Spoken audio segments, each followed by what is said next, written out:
ஐயா வணக்கம் ஐயா. என் பேர் ரமேஷ். நான் செங்கல்பட்டு மாவட்டத்தில் கீழ்கட்டில் இருக்கேன். எனக்கு இந்த கேலிபர்லாம் கடந்த 4 மாதத்துக்கு முன்னாடி கேலிபர்லாம் வாங்கி கொடுத்தாரு, உதவி பண்ணார். அதுக்கப்புறம் எனக்கு புண்ணு வந்துச்சு, அதுக்கும் கேட்டு இருந்தேன். அதுக்கும் வாட்டர் பட்டு, ஏர் பெட்டு, மெத்தை, தலகாணி எல்லாம் எனக்கு வாங்கி கொடுத்தாரு. என்னை மாரி பாதிக்கப்பட்ட முதுகு தண்டை பாதிக்கப்பட்ட நிறைய பேருக்கு உதவிகள்லாம் செஞ்சுன்னு வர்றாரு.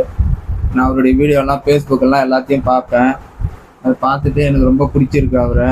எனக்கு நிறைய உதவிகள்லாம் ஏகப்பட்ட உதவிகள்லாம் எனக்கு செஞ்சிருக்கிறாரு. இப்போ தண்டுவடம் பாதிக்கப்பட்டது பாத்தீங்கன்னா ரமேஷ் மட்டும் கிடையாதுங்க. ஒரு 36 மாவட்டத்தில ஒரு 40, 60, 70 பேரு கிட்ட இருக்கிறாங்க தண்டுவடம் பாதிக்கப்பட்டவங்க. அவங்களுக்கு தீர்வே எதுவுமே கிடையாது. என்னன்னா அவங்களுக்கு இடுப்பு கீழே கால்ல இருக்க சொர்ணையே இருக்காது. சொர்ணைன்னு சொல்றதோட அவங்களுக்கு எந்த உணர்வும் இருக்காது. ஒரு பாம்பு கடிச்சாலும் எறும்பு கடிச்சாலும் தெரியாது. அதே மாதிரி பாத்தீங்கன்னா அவங்களுக்கு மோஷன் போகுது, யூரின் போகுது கூட தெரியாது. கூட ஒரு ஆள் எனி டைமும் இருக்கணும். ஆனா மருந்து எதுக்கோ கண்டுபிடிச்சிருக்கிறாங்க.